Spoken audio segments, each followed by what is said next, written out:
Hey there, friends. Welcome back to another episode of the Bible in Life podcast. My name is John Whitaker, and I am the creator of the Bible in Life podcast. And my heart, my goal on this podcast, as well as really all my Bible teaching, is to provide what I like to call blue jeans theology. And what I mean by that is theology that's in the language of everyday life, set in the context of everyday life, to help us follow Jesus right in the midst of our everyday life. So that's what we're about here on the Bible in Life, as well as the listener's commentary and some of the other things that I provide online, as well as my in-person teaching as well. If that sounds helpful to you, hope you would stick around if this is your first time joining us, or if you're a new listener, and you would grow in your walk with Jesus through being a part of the Bible in Life family. Before we jump into what I want to share with you on this particular episode, just a couple little notes. I recently returned from a speaking trip in Anchorage, Alaska. And what I found humorous about that is a great trip, met some fantastic people. The church was open and responsive to some of the things we explored and thought about together.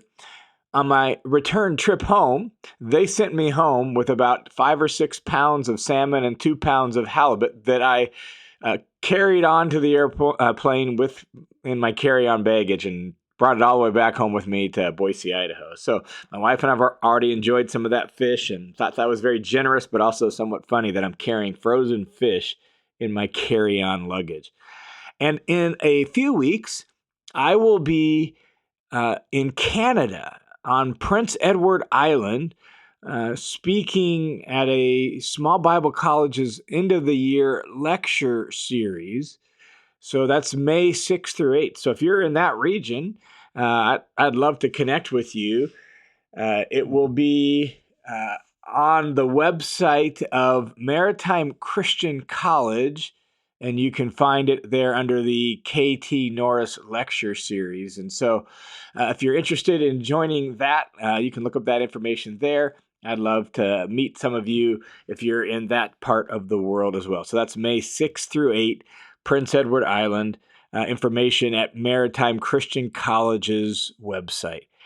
All right, we began a series last week on the podcast where we're just calling it ironic boasts of the Bible, like things the Bible tells us to boast in that are completely upside down, backwards, and don't really make sense by the world standard. And today, the boast I want to think about is one that is deeply countercultural. And to set that up, I think this is, generally speaking, true of human cultures, even if the way it manifests itself or shows up might be different in your culture than in my culture. Generally speaking, we human beings and cultures in general, we value people who are in some form or fashion. They look impressive. We honor people who do impressive things. We celebrate people who are better than others, who win the race, who win the championship, who get the degree, right? We honor people who in some form or fashion measure up to whatever standards our culture says, now that's impressive, that's fantastic, that's worthy of honor. One of the ways that shows up in my culture is just the whole idea of like your resume. What are you going to put on your resume? Well, what you're going to put on your resume is all the awards you've won, all the degrees you've received, all the accomplishments you've had, all the things that make you look great and impressive, so that hopefully, if it's a resume being used for a job application, hopefully somebody is going to give you an interview and perhaps grant you a job, right? When we get together at maybe family gatherings, or maybe it's a conference, or maybe it's with a group of colleagues, we always talk about the things we've done or the things we're accomplishing. And sadly, this infiltrates the church as well. you get together at a pastor's conference, and sometimes pastors' conferences are no different than a standard business conference where everyone's trying to vie for attention and one up the other person and trying to make sure everyone knows that they count too. Their church may be not written about in the biggest magazines, but man, they're doing some really great things and they're really important and they're impressive too.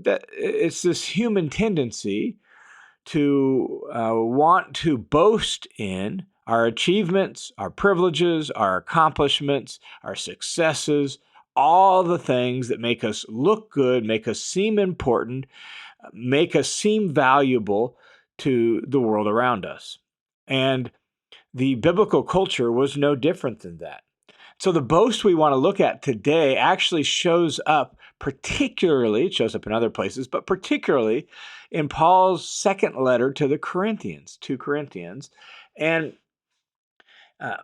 the Corinthian culture was somewhat unique in the ancient world because by ancient standards, Corinth was a fairly new city. It had been leveled and destroyed and then rebuilt around the time of Augustus. So, 100 years before Paul got there, Corinth is refounded and rebuilt. And it's grown significantly because of the place it's located, where trade and travel just constantly came to Corinth. And so the city has grown very quickly by ancient standards. And it did so as a new city where some of the pecking order was not established. And there was greater opportunity for upward mobility in the city of Corinth in the ancient world. One of the things that led to what was standard throughout the Greco-Roman world being sort of infused or fanned into flame in a greater way in Corinth, where the honor game, the boasting in your successes, the self-promotion, that was not a negative thing in the city of Corinth and in a lot of places in the Greco-Roman world. Self-promotion, that was just how you did life. Like you talked about what you had achieved. You boasted in your accomplishments. You let people know where you fit into society and why you mattered. That was the way it was supposed to work. And the Apostle Paul didn't fit that. He didn't play that game, and he didn't seem very impressive. And what happened in Corinth was some quote-unquote super apostles, some people who claimed to be representatives of the church and representatives of Jesus, came into the church at Corinth, and they did so with impressive resumes and impressive letters of recommendation. They were important, and they had standing, and they knew all the right people, and they were well connected. So they had great honor, and they played those cards just the way you were supposed to in Corinth, and they were really important. Well, as a result of that, there was at least a segment of the church in Corinth that looked at the Apostle Paul with like, turn your nose up at him, look down on him. Man, that guy is unimpressive. He's unimportant. I mean, look at how insignificant, unimpressive Paul is. He's not even a very great public speaker, and he just doesn't. I mean, he's weak and poor and insignificant. Certainly, he can't really be an apostle of Christ. That's some of the situation that led to the tension between the church at Corinth and the Apostle Paul. And it's in that context that we have to hear what Paul says about this particular boast, this ironic boast in the letter of 2 Corinthians. So let me just pick up at the end of the letter and then walk back through, kind of in reverse order through the letter, so we can hear what Paul is saying and what he's doing, and how in doing so he's actually subverting their culture and really our culture's standards about boasting in what's impressive and trying to be impressive and convince everyone else we are impressive. So let's pick up in 2 Corinthians chapter 12, verse 7. And Paul says this: because of the extraordinary greatness of the revelations that he has just talked about, for this reason, to keep me from exalting myself, to keep me from, right, promoting myself, thinking more highly of myself, to think I'm all that and a whole lot more, right? Like to keep me from exalting myself, there was given to me a thorn in the flesh. And there's been lots of speculation about what that thorn in the flesh is, and we don't fully know. But there was given to Paul some sort of thorn in the flesh, some sort of uh, physical ailment, some sort of issue, something that he describes as the thorn in the flesh, and then he follows it up with a messenger of Satan to torment me. Like this, whatever this was, he says it was like an angel of Satan. It was a messenger from Satan, and it was given to torment me specifically for the purpose, God allowed this to happen, to keep Paul from exalting himself, putting himself on a pedestal, thinking more highly of himself than he ought. Concerning this, I pleaded with the Lord 3 times that it might leave me. And he has said to me, so here was God's response, the Lord's response to Paul when he's pleading, Lord, would you just take this away from me? The Lord replied, my grace is sufficient for you, for power is perfected. That is, like power is fulfilled and brought to its completion and its goal in weakness. And then listen to how Paul responds to this message from Jesus. Most gladly, like happily, contentedly, and excitedly, most gladly, therefore, I will rather boast about my weaknesses so that the power of Christ may dwell in me, or may overshadow me, may tabernacle over me. I want Christ's power to come upon me, to rest upon me. And so I am going to boast not in what makes me impressive, not in what puts me ahead of others, not in what makes me look great and says, look how much honor and importance and status I have. I'm going to boast about my weaknesses so that the power of Christ may dwell on me. Then he follows that up by saying, therefore, I delight in weakness. I delight in weaknesses.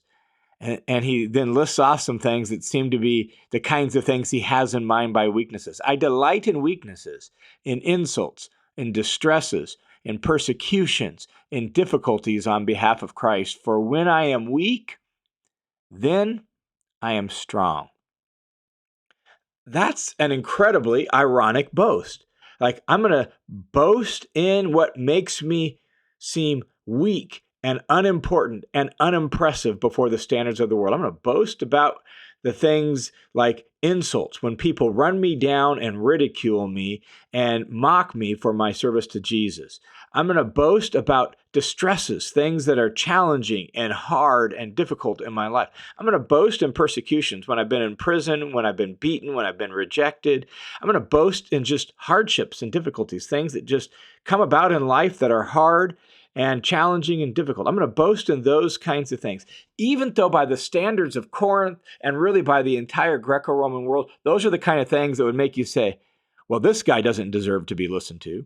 This guy certainly doesn't have any honor or status. This guy certainly doesn't count. He's not important. Why should we pay attention to him? Paul's like, guess what? I'm going to boast in those things so that the power of Christ can rest on me. That's deeply countercultural then and deeply countercultural now. And as you work your way backwards from that point, that's 2 Corinthians chapter 12, verses 7 through 10, as you work your way backwards through the letter, this is central to what Paul is doing in the letter. There's at least a segment in the church at Corinth who wants to listen to these super apostles and reject Paul because Paul is so unimpressive. And Paul's like, guess what? I don't care. I'm going to revel in that because that's when the power of Christ rests on me. And so you go backwards one chapter in 2 Corinthians chapter 11, picking up in verse 18, Paul gives what might be called an anti-boast, the kind of sort of like the opposite of a boast. These people are so important in boasting in their credentials, boasting in what people have said about them, boasting in their resume, boasting in the people they know and who they're connected with and what they've achieved. They're boasting in all that to make themselves look good. So Paul's like, okay, fine. If that's so important to you, Corinthians, well, then I'm going to boast too. So he says in 2 Corinthians 11, verse 18, since many people boast according to the flesh, that is, according to the standards of the flesh, the standards of the world, the standards that make human people think they're important. Since many people boast according to the flesh, Paul says, I'll play that game if you really want me to. You forced my hand, so I'll boast too. And he's not happy about it. You can tell when you read 2 Corinthians 11, Paul feels like, man, I'm being foolish. This really isn't something I should even do. But I feel like you guys have forced my hand, so I'm going to boast. But then when he boasts, it's like an anti-boast, an opposite boast. And so picking up again a little bit later in 2 Corinthians 11, he says, but in whatever respect anyone else is bold, oh, I'm speaking like a fool, I too am bold. Are they Hebrews? So am I. Are they Israelites?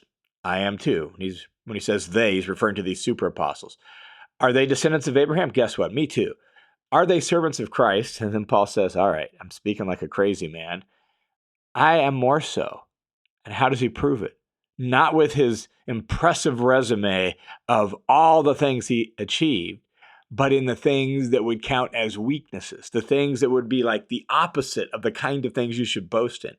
He goes on to demonstrate his faithfulness to Jesus by boasting in his weaknesses. And so he says, in far more labors, like in the ancient world, labor and toil, well, that was for low people. People of status and rank, they delegated any manual labor and hard work to the lowly and the unimpressive.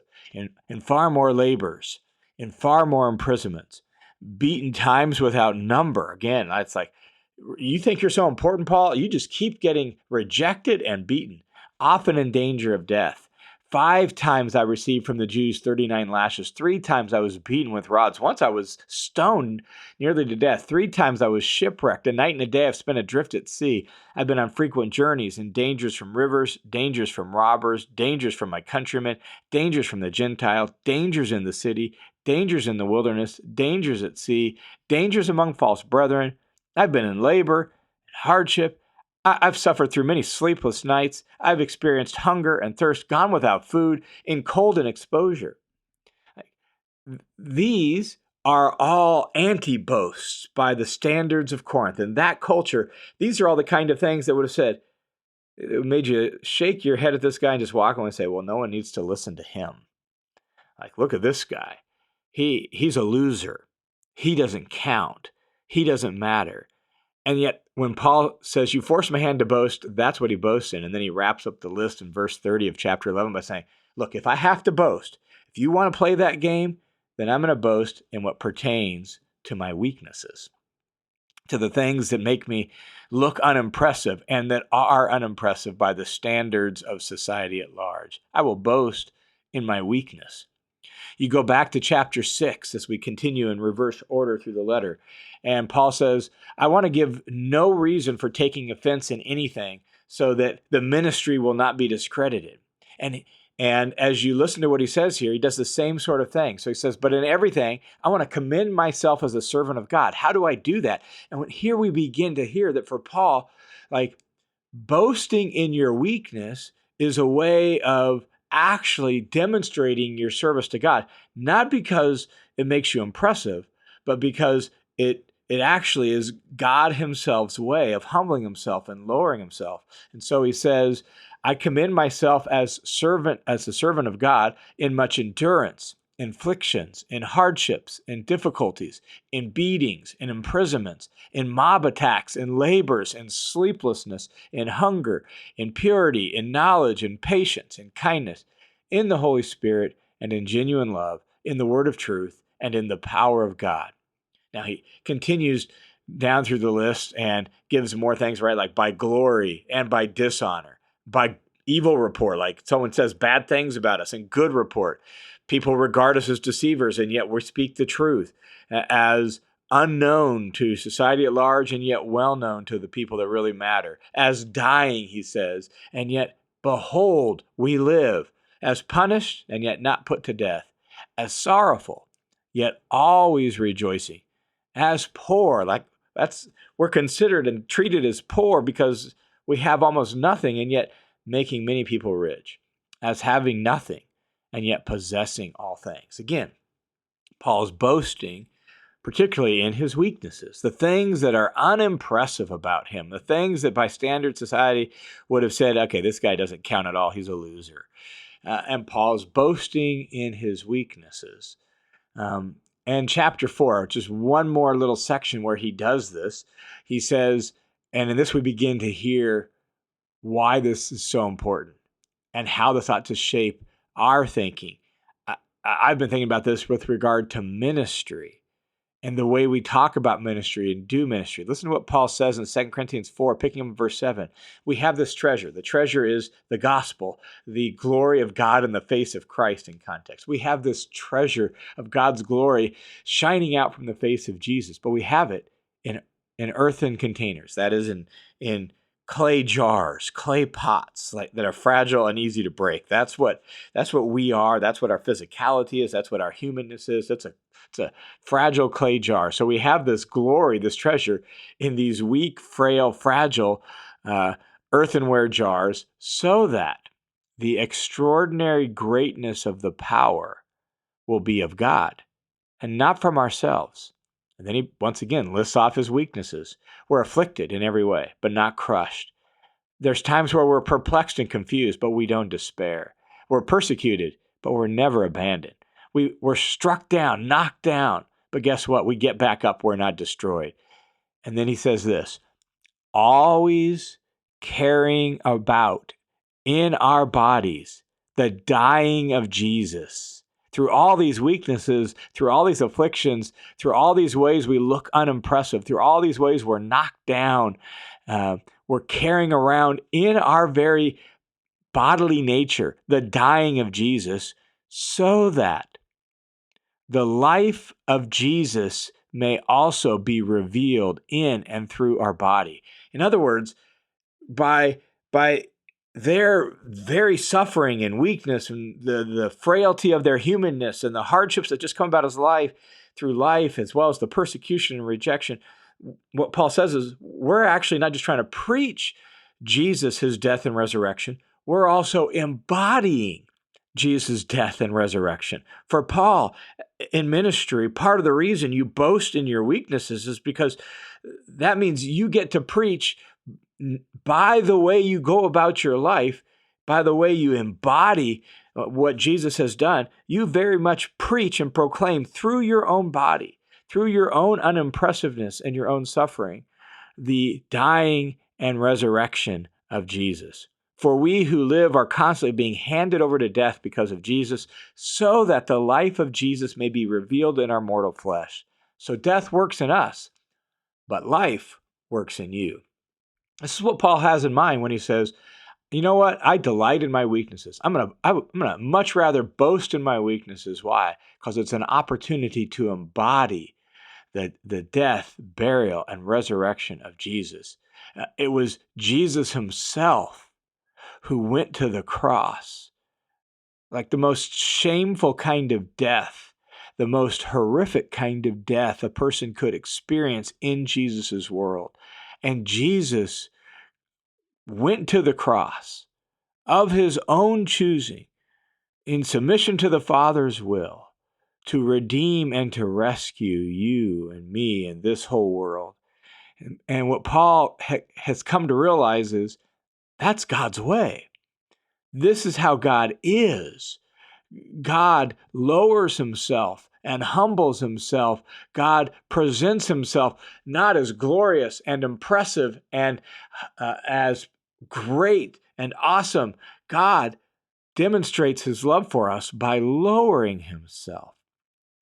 In fact, in the ancient world, this is one of the common critiques we have from pagans against the early Christians is they're unimpressive. And not only are they unimpressive, the very God they worship is unimpressive. In fact, there's some graffiti that was found on what would have been like the Capitol Hill in the city of Rome of a person bowing before Jesus, bowing before, it was a mocking of Christians. And what it said was, Alexamenos worships his God.